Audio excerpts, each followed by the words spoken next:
ગત રાતે બનેલી ઘટના વિડીયો સામે આવતા લોકોએ કાર ચાલક સામે ફિટકાર વરસાવી। વિડીયોમાં સ્પષ્ટ સંભળાતા સાયરનના અવાજ પછી પણ કાર ચાલકે 108 એમ્બ્યુલન્સની અવગણના કરતા અનેક પ્રશ્નો ઊભા થયા છે।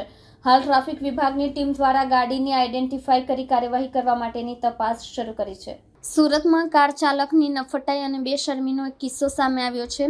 ગત રાતે ભેસ્તાન વિસ્તારથી ઉન તરફ દર્દીને લઈને જઈ રહેલી 108 એમ્બ્યુલન્સને બીઆરટીએસ રૂટ પર દોડી રહી હતી। એ સમયે એક કાર ચાલકે રસ્તો આપ્યો નહીં, છતાં એમ્બ્યુલન્સ ચાલક દ્વારા સતત સાયરન વગાડવામાં આવ્યું હતું। સમગ્ર ઘટનાનો વિડીયો સામે આવતા લોકોએ કાર ચાલક સામે ફિટકાર વરસાવી અને આવા વાહન ચાલકો સામે કડક કાર્યવાહી કરવાની માંગ કરી છે। વિડીયોમાં સ્પષ્ટ રીતે જોવા મળે છે કે એમ્બ્યુલન્સ પાછળથી સતત હોર્ન અને સાયરન વગાડી રહી છે, છતાં કાર ચાલકે પછાડું નથી આપ્યું। બીઆરટીએસ માર્ગે જ્યારે એમ્બ્યુલન્સ જીવન બચાવવા માટે દોડી રહી હતી ત્યારે એની અવગણના જીવન મૃત્યુ વચ્ચે ફરક પાડી શકે છે। સંભવિત રીતે દર્દીને વિલંબ થતો હોય તો તેનો જીવ પણ જઈ શકતો હોય છે। દર્દીને સમયસર સારવાર મળી નહીં, પરંતુ આમ છતાં શહેર પોલીસ અને ટ્રાફિક વિભાગે વિડીયોના આધારે તપાસ શરૂ કરી દીધી છે અને કાર ચાલકની ઓળખ કરવાની પ્રક્રિયા ચાલી રહી છે।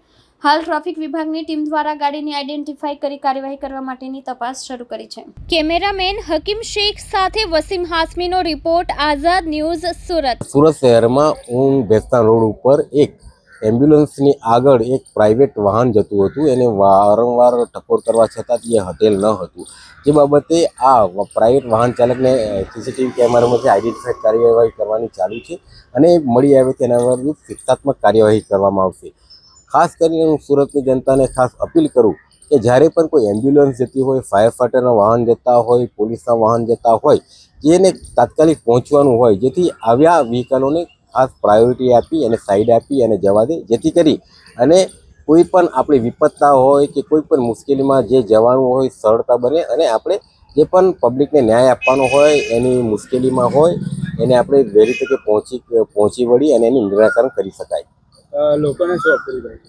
ખાસ લોકોને અપીલ છે કે જે ઇમરજન્સીના વાહનો છે, એમ્બ્યુલન્સ હોય યા ફાયર ફાઈટર હોય, પોલીસના વાહન જેને જરૂરિયાત છે અને વહેલી તકે એને નીકળવાની જરૂર, એને ખાસ એને આઈડેન્ટિફાઈડ કરી એને તરત જ સાઈડ આપી દે અને એને રસ્તો ક્લિયર કરી અને જ્યાં પહોંચવાનું હોય ત્યાં પહોંચાડી આપે।